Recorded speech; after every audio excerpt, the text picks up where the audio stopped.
हम लोग गयासुद्दीन बलबन जो उसके बारे में अध्ययन कर रहे थे, जिसमें हमने उसके समस्याएं कौन कौन सी थी उसके बारे में अध्ययन किया। अब हम करते हैं कि उसने केंद्रीय शासन जो उसको किस प्रकार से सुदृढ़ बनाया था, कि केंद्रीय शासन को सुदृढ़ बनाने की दृष्टि से उसने शासन के समस्त अधिकार सीधे अपने अधिकार में ले लिए थे, क्योंकि उसका विश्वास था कि जो सुल्तान अपने कार्यों को दूसरों के जिम्मे कर देता है उसका शासन बहुत ही जल्द अव्यवस्थित हो जाता है। और इस मामले में उसने अपने प्रांतीय सूबेदार पर भी कठोर नियंत्रण रखा और शाही आदेशों की अवहेलना करने वालों के विरुद्ध सख्त कार्रवाई की जाती थी। और केंद्रीय शासन के विभागों के बारे में ठोस जानकारी नहीं मिलती, परंतु उसका अनुमान है कि पहले की भांति वजीर,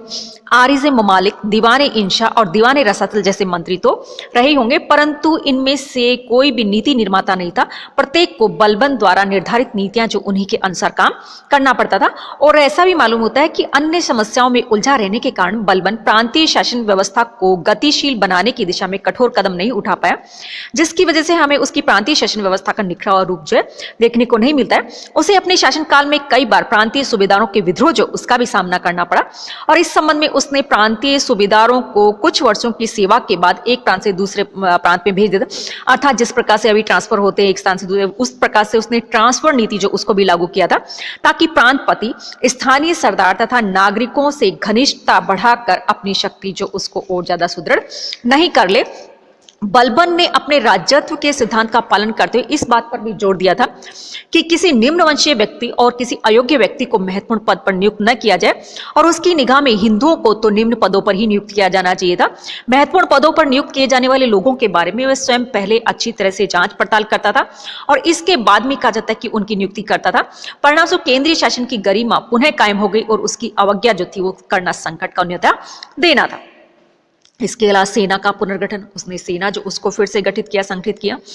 कि क्योंकि बलबन जो था बहुत ही अनुभवी शासक था, वह इस बात को बहुत अच्छी तरह समझता था कि दिल्ली सल्तनत की जड़ें अभी मजबूत नहीं हुई है और उसकी सुरक्षा के लिए एक शक्तिशाली सेना जो उसका होना बहुत ज्यादा जरूरी है। इल्तुतमिश के समय में अधिकांश सैनिक या तो मर चुके थे या अधिक आयु की वजह से सैनिक सेवा में बेकार हो चुके थे, परंतु मर्द सैनिकों के वंशज तथा वृद्ध सैनिकों ने सेना के मुंशियों से साठगांठ करके सैनिक सेवा के बदले में दी गई जागीरों पर कब्जा बना रखा था और बलबन इस प्रकार की स्थिति को सहन नहीं कर सकता था। अतः उसने समस्त सैनिक अनुदानों एवं जागीरों की जांच पड़ताल करवाई और स्थिति को ध्यान में रखकर उनका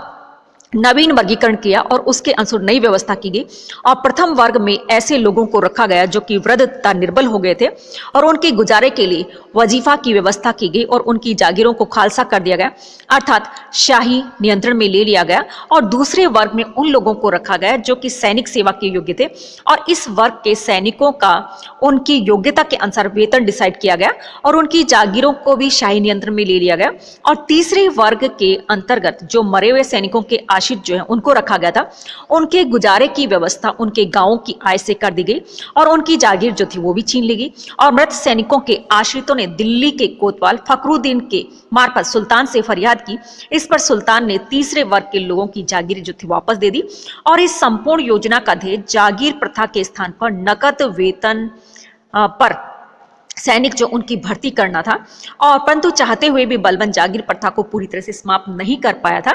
और सेना को शक्तिशाली बनाने की दिशा में उसने दूसरा कदम आरिज़ ममालिक यानी कि दीवाने आरिज़ के पद की प्रतिष्ठा को बढ़ाना था। बलबन ने उसे अपने मंत्रिमंडल का सदस्य बना दिया और उसने इस पद पर इमादुल मुल्क जैसे योग्य एवं निष्ठावान सरदार को नियुक्त किया। इमादुल मुल्क के कठोर परिश्रम से सेना को अनुशासित और शक्तिशाली बना दिया और बलबन के आदेश के अनुसार अब सभी सैनिकों का पूरा विवरण दर्ज किया जाने लगा। सैनिकों की संख्या में भारी वृद्धि होगी और उनके प्रशिक्षण की भी व्यवस्था की गई और सुल्तान स्वयं प्रशिक्षण जो उसका निरीक्षण किया करता था। कुछ विद्वानों का तो मानता है कि घोड़ों को दागने की प्रथा जो है वो भी सबसे पहले बलबन जो उसी ने शुरू की थी। सल्तनत की सुरक्षा में दुर्गों का भी बहुत ज्यादा स्थान था, परंतु बलबन के पूर्व किसी भी शासक ने उसकी व्यवस्था को सुधारने की तरफ ध्यान नहीं दिया था। बलबन ने एक तरफ तो पुराने दुर्ग जो उनकी मरम्मत करवाई थी और दूसरी तरफ उसने अनेक नए दुर्ग जो उनका भी निर्माण किया। और ये नए दुर्ग उन स्थानों पर या उन मार्गों पर बनाए गए जिधर से मंगोल आया जाया करते थे। और ऐसे दुर्गों में कंपिल, पतियाली और भोजपुर के दुर्ग जो थे वो काफी मुख्य थे। और दुर्गों की सुरक्षा के लिए स्वामी भक्त सेनानायक के अंतर्गत चुने हुए सैनिक नियुक्त किए गए थे। और लंबे समय तक घेराबंदी का सामना करने की दृष्टि से दुर्गों में पर्याप्त मात्रा में रसद सामग्री रखी जा सके और सैनिकों का मनोबल बढ़ सके, इस प्रकार की पूरी व्यवस्था जो है इसमें की गई थी। अगला आता बलबन की न्याय व्यवस्था कि बलबन सुल्तान पद की गरिमा को स्थापित करने के लिए बलबन ने निष्पक्ष न्याय व्यवस्था और कठोर दंड विधान जो है उसका सहारा लिया था। उसकी न्यायप्रियता के कुछ उदाहरण भी मिलते हैं, जैसे कि बदायूं के सूबेदार मलिक बकबक जो कि सल्तनत का प्रमुख अमीर था, उसने सताकर अपने नौकर जो उसका मरवा दिया। जब नौकर की विद्वान ने बलबन से फरियाद की और जांच पड़ताल के बाद बकबक को अपराधी पाया गया तो बलबन ने आदेश दिया कि मलिक बकबक की विधवा के सामने कोड़े मार मार कर उसको पीटा जाए या मार दिया जाए। इतना ही नहीं, उसने उन गुप्तचरों को भी प्राण दंड की सजा दी जिनके जिम्मे ये घटना की सूचना सुल्तान तक पहुंचाना था। इसी प्रकार से जब बलबन के कृपापात्र अवध के सूबेदार हैबत खां ने नशे में अपने एक आदमी को मार डाला और जो ही सुल्तान को इसकी सूचना मिली तो उसने हैबत खां के 500 कोड़े लगाने के बाद मृतक विधवा को सौंप देने का आदेश दिया। कोड़ों की मार खाने के बाद हैबत खां ने विधवा को 20,000 टका देकर अपने प्राण बचाए और युद्ध में लापरवाही करने वाले सेनानायकों को भी बहुत सख्त सजा देता था।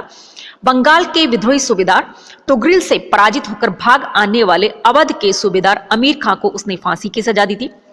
और कुछ इतिहासकारों का तो मानना है कि न्याय की ओट में बलबन ने प्रमुख अमीरों को अपनी स्वेच्छाचारिता के मार्ग से हटाने का प्रयास किया था। जो इस चक्कर में नहीं फंस पाए उन्हें दूसरे तरीके से समाप्त कर दिया गया। फिर भी इसमें कोई संदेह नहीं कि सुल्तान न्याय का स्रोत समझा जाता था और वह संपूर्ण न्याय व्यवस्था की देखभाल ही नहीं करता, अपितु व्यक्तिगत रूप से अभियोग जो उनकी भी सुनवाई किया करता था। और धार्मिक विवाद जो थे उनमें सद्र और मुफ्ती जो है उनकी भी सहायता या सलाह ली जाती थी। परंतु उनकी निष्पक्ष न्याय व्यवस्था केवल मुस्लिम जनता तक ही सीमित थी, हिंदू जनता जो उसको कोई न्याय नहीं मिलता। इसके अलावा बलबन की गुप्तचर व्यवस्था कि बलबन जो था वो एक निरंकुश शासन में कठोर गुप्तचर व्यवस्था जो है उसका होना बहुत ज्यादा जरूरी था